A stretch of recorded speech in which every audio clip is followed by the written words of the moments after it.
Syederalun dilintas Jalan Nasional kawasan Desa Cotufah, Gandapura. Sejak tahun 2007 lalu dibangun sebuah masjid yang dilakukan secara bergotong royong oleh warga setempat. Masjid tersebut diberi nama Masjid Baitus Salam di Desa Cotufah, Gandapura, Biren.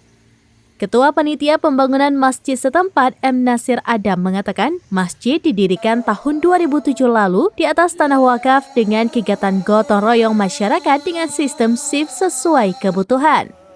Hingga saat ini masjid ukuran 21 kali 25 meter, walaupun belum rampung 100%, bangunan sudah berdiri megah berkat kekompakan warga. M. Nasir mengatakan masjid yang berada di pinggir ruas jalan nasional, pagar baru siap sebagian, tempat parkir juga belum sempurna, tempat wudhu dan toilet sudah baik. Di komplek masjid terdapat balai pengajian majelis taklim atau tempat musyawarah masyarakat terkait badan kemakmuran masjid.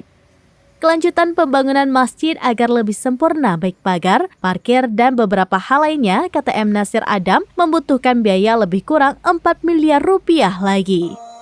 Dari Biren, Yusmandin Idris, serambinews.com.